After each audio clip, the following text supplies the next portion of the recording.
नमस्कार साथियों, मैं अमित आप सभी का स्वागत करता हूं लर्नो हब में।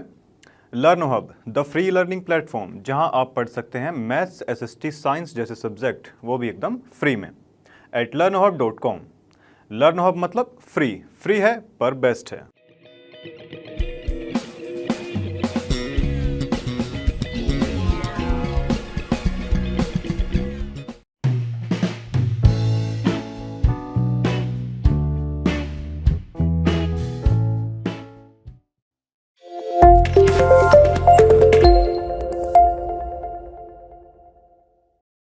तो देखिए हमारा क्वेश्चन स्क्रीन पर आ चुका है। क्या दिया गया है इसमें? Which term of the AP, कौन सी टर्म इस एपी की, एक एपी दे रखी है आपको, इसकी कौन सी term is it's first negative term. ठीक है जी।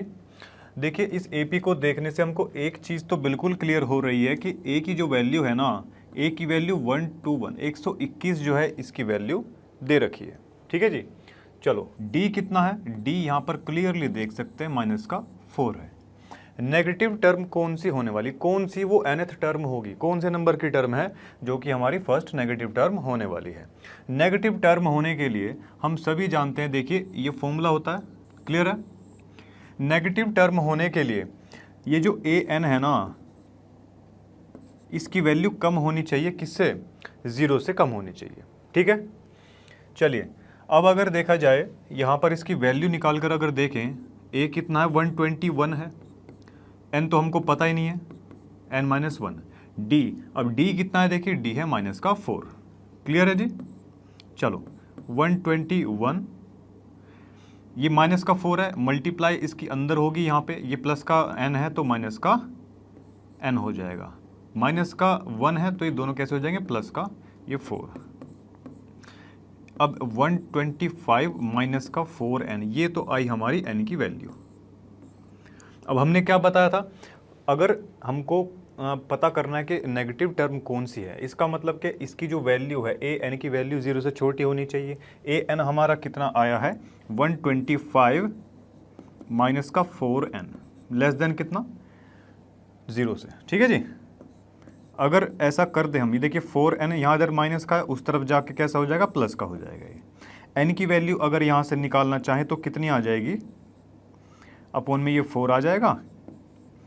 अब इसको जब आप सोल्व करेंगे ना तो कितना आएगा? देखिए ये आ जाएगा 3 और 1 जा 31:1/4। ये कुछ ऐसी वैल्यू यहाँ पर आती है। क्लियर है जी। यानी कि n की जो वैल्यू है ना, वो इससे तो बड़ी ही होने वाली है। क्लियर है जी। 31 से थोड़ा सा ज़्यादा नंबर है ये। अब ये पूरा मतलब एक होल नंबर तो ये है नहीं, हमको होल नंबर चाहिए, जाहिर सी बात है। अब इससे जस्ट बाद वाली जो टर्म होगी वो क्या हो जाएगी? n = 32 जस्ट इसके बाद वाली टर्म है। अब ज़रा रख के देख लेते हैं 32 यहाँ पर, n की वैल्यू क्या है? 32। अब जब n की जगह 32 हम रख कर देखते हैं ना, 32 जब हम रख कर देखेंगे तो क्या आता है? देखते हैं। चलो देखिए 125 4 2 8, चलो जी कितना आया ये? -3। तो देखिए A32 यानी कि 32वीं जो टर्म है, A32 32वीं टर्म कौन सी होगी? -3। 32वें स्थान पर हमको सबसे पहले नेगेटिव टर्म इस क्वेश्चन में मिलने वाली है। क्लियर है जी। चलो तो देखिए इसी के साथ ये क्वेश्चन समाप्त होता है। अपने अगले क्वेश्चन की तरफ बढ़ते हैं। देखिए हमारा नेक्स्ट क्वेश्चन हमारे सामने आ चुका है। क्या दिया गया है क्वेश्चन में? The sum of the third, देखिए सम दिया गया थर्ड टर्म का और 7th टर्म का ऑफ एन एपी इज 6। देखिए थर्ड टर्म हमारी क्या होगी? देखिए जैसे कि हम टर्म को ऐसे लिखते हैं ना, कोई भी, जैसे कि A3 है, A3 के लिए इसका एक्सप्रेशन क्या बनने वाला है? A प्लस में 3 माइनस का 1 इंटू में D, ऐसे ही कुछ बनता है। और ये क्या लिखा जाएगा? A प्लस में 2D। क्लियर है जी। ये चीज़ आपको क्लियर होगी। चलिए A3 की अगर बात करें, देखिए A3 और A7, ये जो दो टर्म दे रखे हैं, इनका सम हमको दिया हुआ है कितना? इनका सम हमको दे रखा है 6। अभी तक की स्टेटमेंट से हमको यही पता चलता है। क्लियर है जी। चलिए अब देखिए A3 को अगर हम सोल्व करते हैं, A3 के लिए तो A प्लस में 2D आ जाएगा, हम सभी जानते हैं। A प्लस में 6D इसको लिख सकते हैं। इन दोनों का सम कितना है 6 है। चलो जी, a और a कितना 2a प्लस में ये कितना 8d हो जाएगा क्या, और इज इक्वल टू 6 है। ये 2 यहाँ से अगर कॉमन निकालते हैं तो a प्लस में 4d इज इक्वल टू कितना हो जाएगा 3 हो जाएगा। क्या इसे इक्वेशन नंबर फर्स्ट मान ली जाए, हाँ जी। उसके बाद वो स्टेटमेंट में क्या बोलता है देखिए, एंड देयर प्रोडक्ट। अब इन दोनों टर्म्स का प्रोडक्ट हमको दिया हुआ है कितना, a3 का और a7 का। कितना है प्रोडक्ट हमारा 8 दिया हुआ है। क्लियर है जी। चलो find the sum of first 16th term. चलिए 16 जो टर्म है पहली उनका सम हमको निकालना है, यानी कि S16 की जो है वैल्यू हमको निकालनी पड़ेगी जी। ठीक है, चलो अब देखिए हम सभी जानते हैं कि इसको लिख सकते हैं a प्लस में 2d। चलो जी, और देखिए इसको क्या लिखेंगे a प्लस में 6d। चलो जी, बहुत अच्छे, इज इक्वल टू 8। ऐसा कुछ बनने वाला एक्सप्रेशन। अच्छा, एक चीज़ अगर हम यहाँ से देखें कि इधर से a की वैल्यू निकाल सकते हैं क्या, a की वैल्यू क्या ये आ जाएगी 3 माइनस का 4d। क्या ऐसा कुछ लिख सकते हैं क्या, इसे इक्वेशन a मान लीजिए, या यहाँ पर इक्वेशन इसको ना मान के सीधा इसको भी हम मान सकते हैं इक्वेशन नंबर फर्स्ट। देखिए a की वैल्यू हमारे पास आ चुकी है, अब a की वैल्यू यहाँ पर पुट करवा दीजिए फटाफट से। चलिए a की वैल्यू कितनी है 3 माइनस का 4d। चलो 3 माइनस 4d इसकी जगह ये पुट करवा दिया, और प्लस में 2d तो यहाँ पर है ही। यहाँ कितना आएगा 3 माइनस 4d और प्लस में कितना है ये 6d है, इज इक्वल टू 8। क्लियर है जी। चलो अब देखिए ये कितना बचेगा 3 माइनस का 2d, ऐसा ही कुछ बचने वाला है। यहाँ से कितना बचने वाला है ये 3 प्लस का 2d। क्लियर है जी। चलो अब देखिए क्या आप यहां पर देख पा रहे हैं a minus B A plus B ये फॉर्मूला बन रहा है हमारा। ठीक है जी, और हम सभी जानते हैं a प्लस बी और a माइनस बी, अगर कहीं पर हमको ये कंडीशन दी है तो हम वहां लगा सकते हैं a स्क्वायर माइनस का b स्क्वायर, वरना जनरली आप सबसे पहले इसकी मल्टीप्लाई इसमें कर दीजिए, इसकी मल्टीप्लाई इसमें कर दीजिए, वैसे भी आप इसको कर सकते हैं। चलिए तो देखिए a का स्क्वायर माइनस का b का स्क्वायर, a कितना है 3 है तो 3 का स्क्वायर हो जाएगा, माइनस b का स्क्वायर, b के प्लेस पर कितना है 2d है तो 2d का स्क्वायर। Very good. अब देखिए माइनस का ये 4d स्क्वायर हो जाएगा, यहां से होगा कि नहीं होगा, हाँ जी।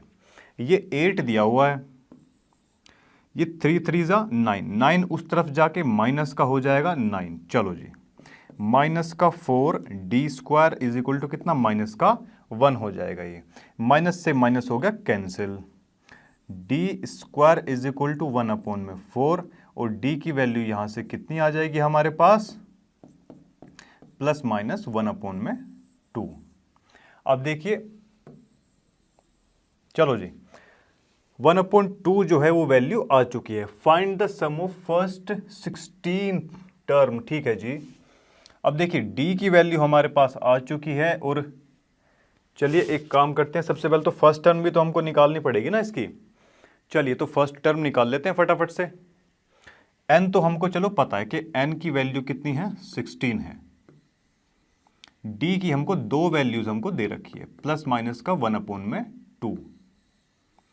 a की वैल्यू कैसे निकालेंगे देखिए, चलो जी हमारे पास कितना है a is equal to 3 minus 4d। ठीक है जी। चलो अब देखिए दो वैल्यूज दे रखी है, एक प्लस की है एक माइनस की है, तो यहां हम मान के चलते हैं कि 4d is equal two plus की वैल्यू के लिए सबसे पहले मान के चलते हैं। ठीक है जी, फिर माइनस के लिए भी एक बार देख लेंगे। चलो तो उस हिसाब से यहां पर क्या आ जाएगा देखिए 3 माइनस 4 अपॉन में कितना है ये 1/2 हो जाएगा, दैट मीन्स ये 2 2 जा 4। चलो जी a is equal to 3 minus 2 that means 1। a की वैल्यू कितनी आई 1 आ चुकी है, a की वैल्यू 1 है 16 है, और देखिए कितना दिया हुआ है d की वैल्यू भी हमको दे रखी है। तो देखिए S16 अगर हम यहां से निकालेंगे 16 अपॉन में 2 हो जाएगा, ब्रैकेट में 2 इंटू ए, n माइनस 1, n कितना है 16, 16 माइनस 1 यानी कि 15 इंटू डी, डी कितना है, डी है हमारा हाफ, दैट मीन्स ये आ जाएगा इधर। चलो जी, ये काटेगा तो 8 हो जाएगा, 2 से 16, ये 2 है, एलसीएम लेंगे तो 2 2 ज़ा 4, 4 प्लस में 15 कितना हो जाएगा, ये 19 हो जाएगा, 19 अपॉन में 2 हो जाएगा, 2 4 ज़ा, और ये कितना आया जल्दी से बता दीजिए।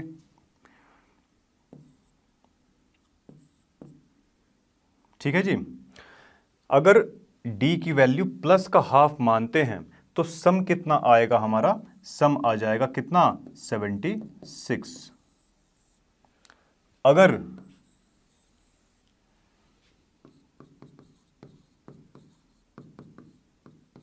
अगर इसकी वैल्यू माइनस की मानी जाए, प्लस वाला हमने केस देख लिया, अब माइनस वाला देखते हैं। चलिए, a is equal to 3 minus 4d, अगर इसकी जगह माइनस की वैल्यू रखी जाए, देखिए 2 से 2 तो ये कैंसिल आउट हो ही जाएगा, इस केस में हमारा कितना आएगा, देखिए 3 माइनस और माइनस ये प्लस का हो जाएगा, 2 बन जाएगा, कितना हो जाएगा ये 5, तो a की वैल्यू आ जाती है हमारी 5। अब फटाफट से सम निकाल देते हैं, सम में वही निकालना है कि 16 टर्म का जो है सम निकालना है, तो n अपॉन में 2 यानी कि 16 अपॉन में 2 हो जाएगा, 2 इंटू ए, ये 10 दिया हुआ है हमको, मतलब 10 हो जाएगा, चलो इसे बाद में लिखेंगे। ठीक है जी, n माइनस 1 यानी कि 16 माइनस 1, 16 माइनस 1 कितना यानी कि 15, 15 इंटू में d। अब d की वैल्यू इस बार कितनी ली गई है जल्दी से बता दीजिए मुझे, d की वैल्यू ली गई है इस बार माइनस की। ठीक है जी, चलिए, तो माइनस की वैल्यू के लिए हम लोग कैलकुलेट कर रहे हैं, माइनस का हाफ यहाँ पर ये हो जाएगा। चलो जी, यहाँ से ये तो कट कर यहाँ से 8 आ जाएगा, चलो जी, और ये कितना बच गया 10, ये इधर आएगा तो कितना हो जाएगा, माइनस का हो जाएगा क्या, माइनस का 15 अपॉन में 2, 8 एलसीएम लेंगे कितना आ जाएगा 20, 20 माइनस का 15 अपॉन में 2, 4 टाइम्स कट हो जाएगा। अब ये कितना बचा, 20 माइनस का 15 कितना हुआ, ये बचेगा हमारा 5, तो ये कितना हो गया 4 5 ज़ा 20, तो एस एन यानी कि 16 जो टर्म है हमारी वो क्या आ गई, इसकी वैल्यू जल्दी से बता दो, ये आ जाएगी हमारी 20। ठीक है जी, तो चलिए, मुझे उम्मीद है ये पार्ट आपको क्लियर रहा होगा। अभी ये पार्ट समाप्त हुआ, अपने अगले पार्ट की तरफ चलते हैं। देखिए नेक्स्ट पार्ट हमारे सामने आ चुका है, देखिए क्या बोलता है ये, अ ladder has rungs 25 centimetre apart. ठीक है जी, सबसे पहले तो लैडर की बात कर रहा है तो थोड़ी सी इसकी फिगर देख लेते हैं, आपके एनसीईआरटी में दिया हुआ है, आप चेकआउट कर लेना। देखिए कुछ सीढ़ी इस प्रकार की होती है, हाँ जी, ऐसे ऐसे करके कुछ ये इस प्रकार होता है। चलो जी, 25 सेंटीमीटर अपार्ट, रंग्स का मतलब ये जो डंडे, ये जो स्टेप्स दिए होते हैं सीढ़ी के अंदर, इसकी बात वो कर रहा है। देखिए कितना ये 25 सेंटीमीटर अपार्ट, यानी कि 25 सेंटीमीटर इनके बीच का डिस्टेंस हमको दिया हुआ है। क्लियर है जी। अब उसके बाद में देखिए, the rungs decrease uniformly in length, length जो है ना वो घटती जाती है इसकी, हम सभी जानते हैं ना भाई, जो नीचे वाला स्टेप होता है उसकी थोड़ी सी ज़्यादा लेंथ होती है, ऐसे ऐसे वो घटता हुआ ऊपर की तरफ को जाता है। देखिए बॉटम वाले की, जो सबसे स्टार्टिंग वाला है उसकी कितनी दे रखी है 45 सेंटीमीटर, 45 सेंटीमीटर उसकी लेंथ हमको दी हुई है at the bottom and 25 at the top. देखिए जी, ऊपर वाले की कितनी है 25 सेंटीमीटर एट द टॉप। ठीक है जी, चलो, if the top and the bottom rungs are, भाई टॉप वाले की और बॉटम वाले की कितनी दूरी दे रखी है, कितनी लेंथ है दोनों के बीच की, थोड़ा सा फ्रैक्शन में दे रखा है और मीटर में है। देखिए ये सब तो सेंटीमीटर में दिया हुआ है, अब फ्रैक्शन से इसको थोड़ा सा ब्रेकआउट कर लेते हैं, सेंटीमीटर में कन्वर्ट करते हैं। 2 2 ज़ा 4 और प्लस में 5 अपॉन में 2, 5 अपॉन में 2 मीटर है, मीटर से सेंटीमीटर में जाएंगे तो इंटू 100 करना पड़ेगा। भाई मीटर क्या है, बड़ी है ना यूनिट, बड़ी यूनिट को छोटे में ब्रेक कर रहे हैं तो ज़्यादा टर्म्स आएंगे उसमें, यानी कि इंटू होता है, जब भी बड़े से छोटे में जाएंगे तो इंटू करवाते हैं। किसकी मल्टीप्लाई 100 की, तो ये कितना आ गया 50 आ गया। ये 250 बॉटम वाले से लेके टॉप वाले की जो लेंथ दी गई है, टोटल इसकी डिस्टेंस जो है 250 सेंटीमीटर हमको दे रखी है। ठीक है जी, चलो what is the length of the wood required for the rungs, डंडों के लिए टोटल लकड़ी की लेंथ कितनी चाहिए होगी। ठीक है जी, चलो चलिए जी देखिए। अच्छा एक चीज आप मुझे बताइए जरा, मान के चलते हैं कि यहां से लेके यहां तक 1 2, देखिए मान के चलते हैं कि 4 डंडों की हमारे पास में सीढ़ी है। ठीक है जी, लैडर है कोई हमारे पास में, 4 डंडे हैं उसके, इनके बीच में स्पेस कितना है 1 2 और 3। इसका कहाँ इस्तेमाल होने वाला है अभी बताते हैं। टोटल बॉटम से लेके टॉप वाले की कितनी दे रखी है हमको लेंथ, 250 दे रखी है। ठीक है जी, और हर एक के बीच मतलब 2 के बीच में जो डिस्टेंस आ रहा है 25 25 25 ऐसे ऐसे मिलके वो पूरा 250 बन रहा है, पूरा बॉटम से लेके ऊपर तक बन रहा है कि नहीं बना। चलो जी, तो अगर हम ये निकालना चाहें कितना आ जाएगा, 10 आ जाएगा। ये नंबर ऑफ गैप, ये जो खाली स्पेस है ना बीच में, कितनी बार आया ये 10 टाइम्स आ रहा है। जो गैप बना ना डंडों के बीच में, जो गैप बनेगा कितना बनेगा 10 बार ये गैप आ रहा है कि नहीं आ रहा। यहां से अब आप एक चीज देख लीजिए, गैप कितनी बार आया, 1 2 3, 3 बार गैप आ रहा है, बट डंडे कितने हैं 1 2 3 4, एक उससे ज्यादा है। क्लियर है जी चीज। चलो यहां से गैप हमारा कितना आया 10 आ चुका है, 10 गैप्स है। That means number of rungs, जो डंडे हैं जो स्टेप्स हैं कितने होने वाले हैं, एक ज़्यादा होगा, 10 प्लस में 1 11 होने वाला है। यहाँ से हमको एक चीज़ क्लियर हो जाती है, ए की वैल्यू हमको दे रखी है 45, एल लास्ट टर्म कितनी दी हुई है, लास्ट वाला जो डंडा है उसको, उसकी लेंथ कितनी है 25 सेंटीमीटर। ठीक है, अब नंबर ऑफ स्टेप्स भी हम काउंट कर चुके हैं, कितने हैं 11 है, 11 जो है एन की वैल्यू हमारी आ चुकी है। अब क्लियर है जी। चलो और देखिए इसमें और क्या करना है, what is the length of the, ठीक है जी, जितने भी स्टेप्स हैं कितने हैं 11 स्टेप्स की जो लेंथ है, पहले की पता है लास्ट वाले की पता है, इनका सभी का सम हमको निकालना है। सम का हम सभी फॉर्मूला जानते हैं, क्या होता है, एन की वैल्यू कितनी 11 है, तो एस एन की जगह क्या लिखेंगे, एन अपॉन में 2 ए प्लस में एल, ये फॉर्मूला होता है, सभी को पता है। चलो जी, n की जगह कितना दिया हुआ है 11 अपॉन में 2 और a की जगह कितना 45 है, l के प्लेस पर बच्चों 25 है, 11 अपॉन में 2 ये कितना हो जाएगा 70, ये 35, 11 और ये 35। चलिए कितना हो गया ये जल्दी से बताओ मुझे, 11 3 जा 33, 11 5 जा 55, चलिए 5 8 और ये 3। देखिए अभी ये हमारा आ चुका है कितना 385 सेंटीमीटर। अब ये क्या आया, ये जो 11 रंग्स है, 11 जो डंडे हैं, जो स्टेप्स दिए गए हैं 11, इन सभी की लेंथ आई 45। स्टार्टिंग वाले के वो घटती घटती जाएगी, हमको नहीं पता कितना है वो, उसमें हमको जाना भी नहीं है, हमको बॉटम वाले से मतलब है, ऊपर वाले से मतलब है।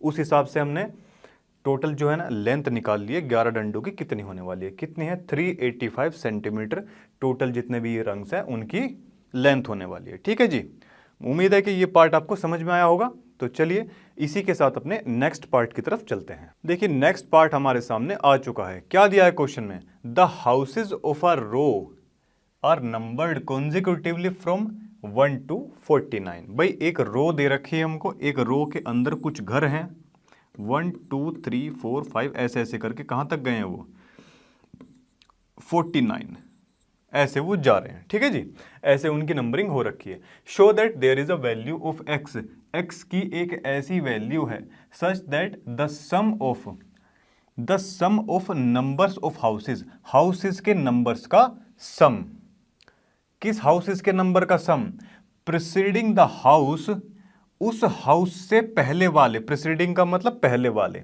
उस हाउस से पहले वाले घरों के नंबर का सम, जिसको क्या हमने मान रखा है एक्स मान लेते हैं, ये कोई घर है उसको हमने एक्स नंबर दे दिया। अभी तक की स्टेटमेंट में उसने बोला जिस हाउस को हमने x मान रखा है उससे पहले वाले घरों के नंबर्स का सम। ठीक है जी, उसका सम बराबर है to the sum of the numbers. किसके बराबर है?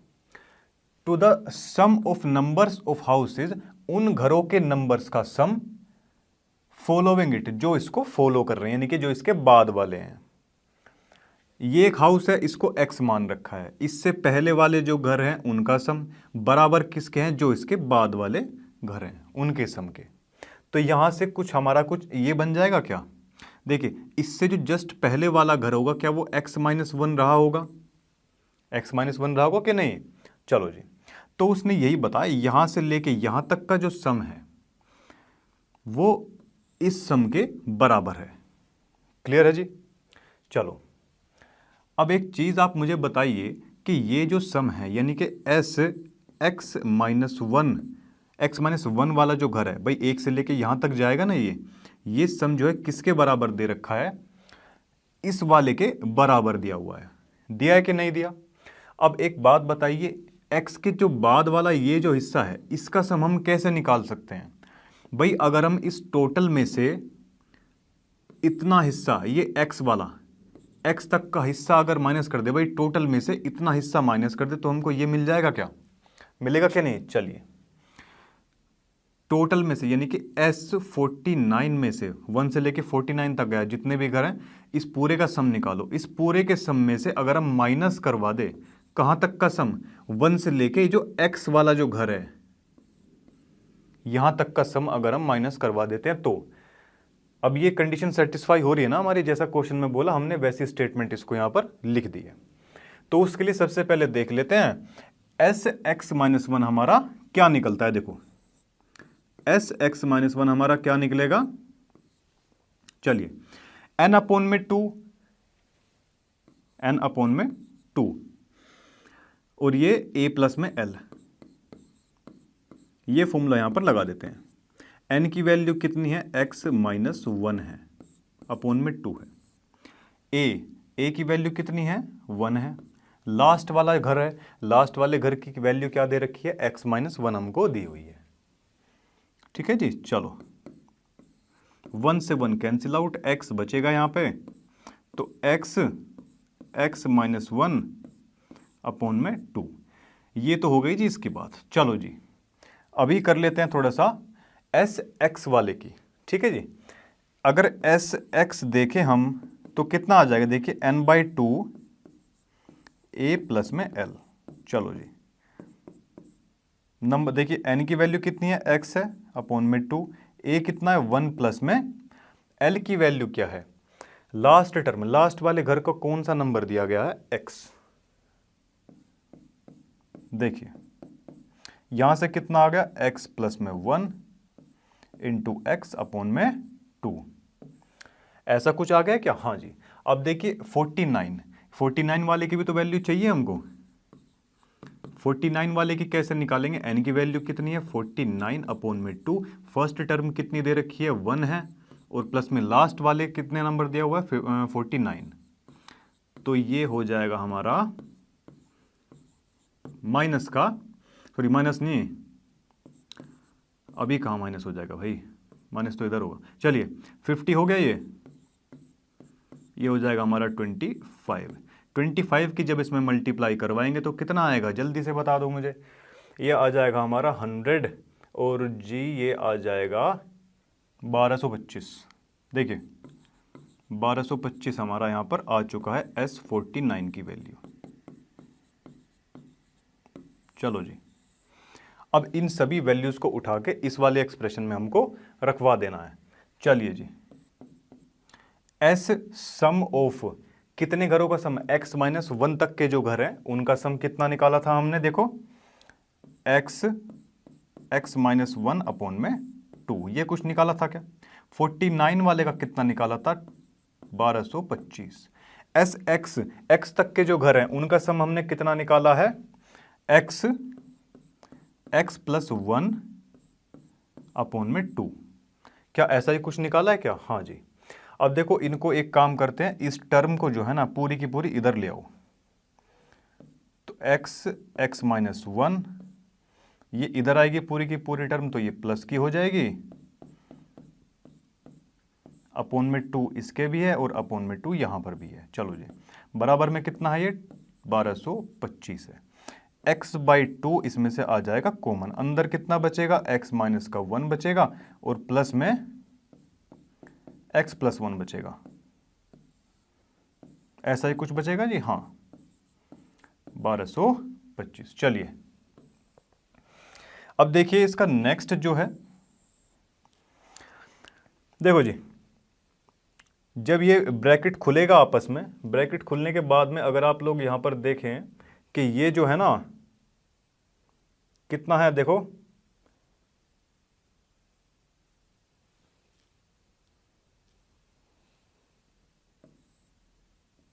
देखिए माइनस का 1 प्लस का 1 कैंसिल आउट हुआ, x और x कितना हुआ 2x हुआ, x अपॉन 2 तो यहाँ पर था ही, और ये 2x और ये कितना बचा, ये बस ये इतना ही है, ब्रैकेट बंद, और ये 1225। चलिए 2 से 2 cancel out, x square is equal to 1225, ये हमारा आ चुका है। चलिए अब इसके फैक्टर करवा लेते हैं, देखिए फैक्टर क्या होंगे इसके,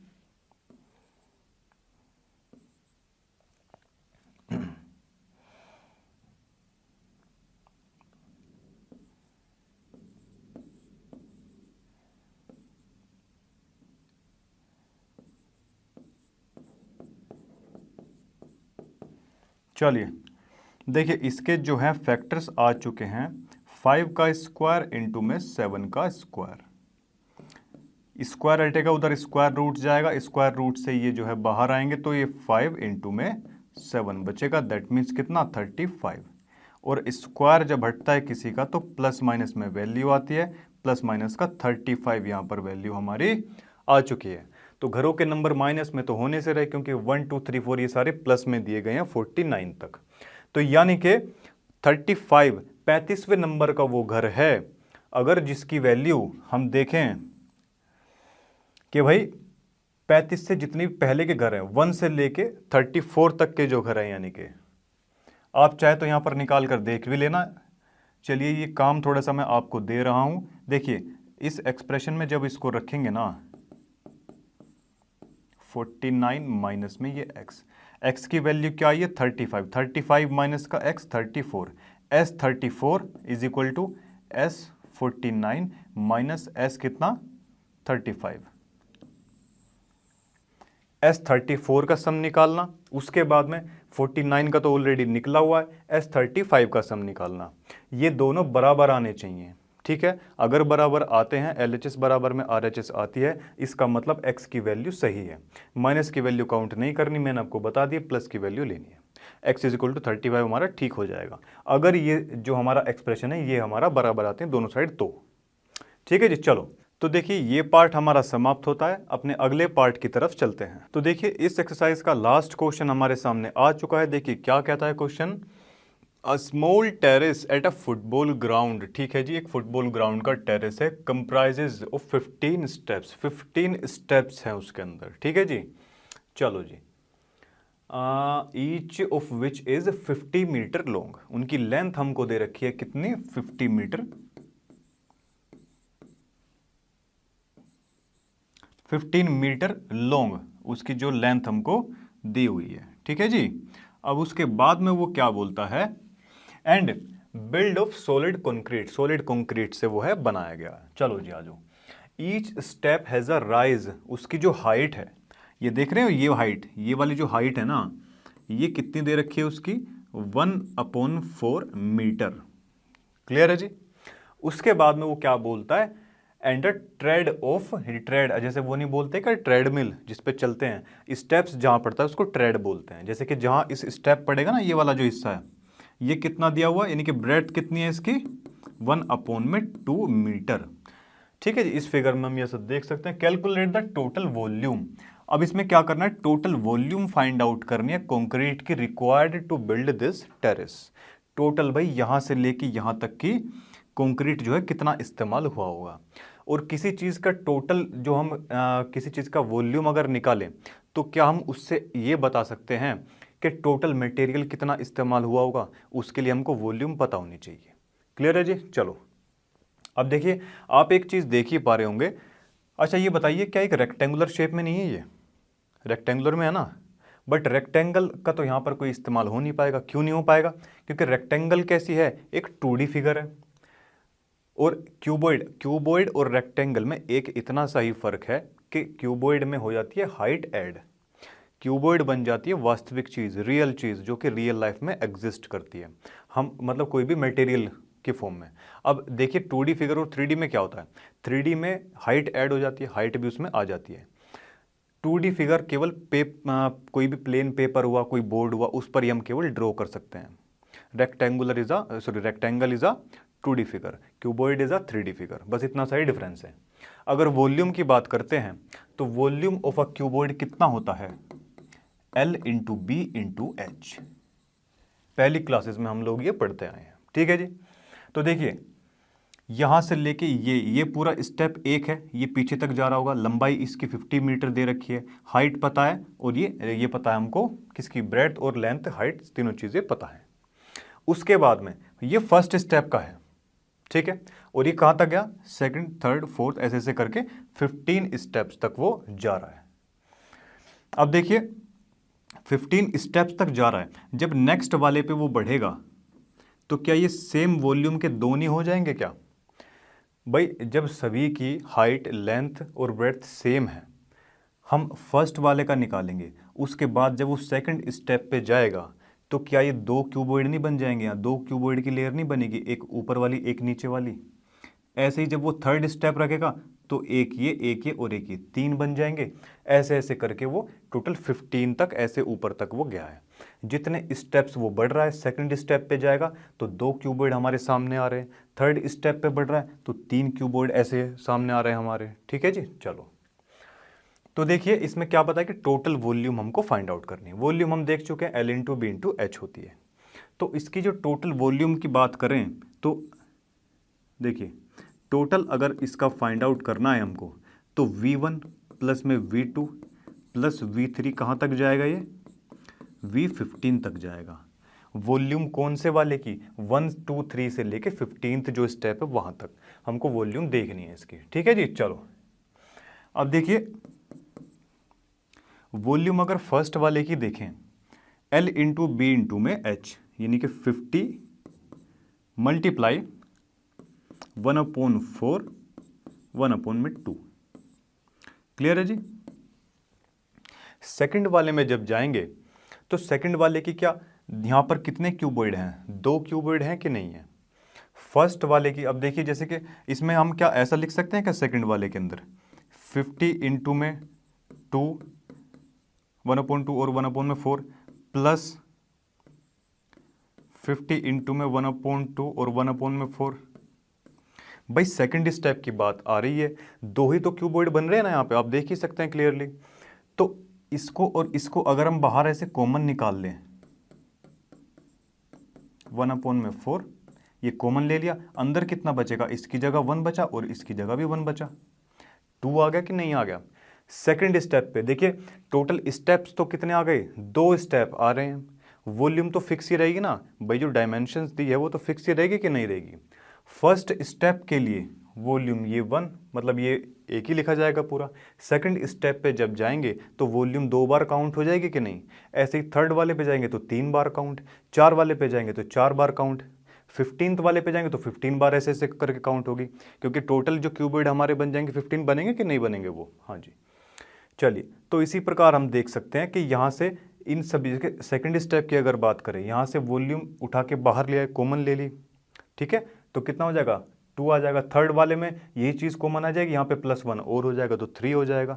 तो ऐसा कुछ करके हमारा यहाँ पर चलने वाला है, 2 इंटू में 50 इंटू में 1/4 इंटू 1/2, और ये कहाँ तक जाएगा ऐसे करता हुआ, 15 टर्म तक जाएगा, 15 टर्म तक ये जाने वाला है। 15 इंटू में 50 इंटू 1/4 इंटू 1/2 ऐसे जाएगा कि नहीं जाएगा? चलो जी अब इन सारी टर्म के अंदर से हम अगर 50 इंटू 1/2 इंटू 1/4 कॉमन निकाल लेते हैं, यहाँ से भी अगर हम कॉमन निकाल लेते हैं तो अंदर यहाँ क्या बचेगा, इसकी जगह तो 1 बचा, इसकी जगह 2 बचा, ऐसे जाते हुए लास्ट में ये कितना बचेगा, ये बचेगा 15। क्या क्लियर है बात? 1 2 3 4 ऐसे ऐसे करके 15 तक जा रहा है। और कॉन्जिक्यूटिव अगर नंबर दे रखे हैं तो सम निकालने का एक और हमारे पास में फॉर्मूला होता है, कौन से वाला, n प्लस में 1 अपॉन में 2। ऐसे करके आप जो है सम निकाल सकते हो। दूसरी बात ये, एक और तरीके से भी आप निकाल सकते हैं। 1 फर्स्ट टर्म पता है, लास्ट टर्म हमको पता है, n की वैल्यू भी पता है, कितनी है, 15 ही दे रखी है। तो Sn is equal to n upon में 2 a प्लस में l। दोनों में से कोई सा भी फॉर्मूला आप लगा सकते हो। ठीक है जी। अब देखिए इसका क्या किया जाए, 25 टाइम्स ये हो गया, तो देखिए इधर 25 अपॉन में 4 तो बचेगा इधर। इनका जो सम आएगा, देखिए इसको ज़रा कैलकुलेट कर लेते हैं। किधर कैलकुलेट किया जाए, यहाँ इधर आ जाओ। देखो जी, n प्लस में 1 अपॉन में 2, n कितना है 15, 15 प्लस में 1 16 अपॉन में 2, 8 टाइम्स गया ये। तो यहाँ से ये कितना आ जाएगा, देखो 120 आ गया क्या, अरे आया कि नहीं, 120 आ चुका है इसका सम। कहाँ से कहाँ तक का, 1 से लेके 15 तक का 120 सम जो है आ चुका है। 4 3 12, चलिए 4 3 12 हो गया, हाँ जी, 25 75, 750 मीटर क्यूब। यानी कि टोटल ये जो टेरेस है यहाँ से लेके यहाँ तक इसका जो वॉल्यूम बना वो कितना बना जो है 750 मीटर क्यूब बना। ठीक है जी। इस क्वेश्चन में मुझे नहीं लगता कि आपको कोई डाउट रहा होगा। डाउट रहेगा तो फिर आप कमेंट में बता सकते हैं। तो चलिए ये सभी पार्ट आपके समाप्त होते हैं। देखिए सभी पार्ट आपके यहाँ समाप्त होते हैं। मुझे उम्मीद है सभी क्वेश्चन आपको क्लियर रहे होंगे। अगर क्लियर नहीं है तो कमेंट सेक्शन में आप लोग बता सकते हैं। तो चलिए इसी के साथ ये वीडियो खत्म करते हैं। मिलते हैं आपसे नेक्स्ट वीडियो के अंदर। तब तक के लिए टेक केयर, बाय बाय।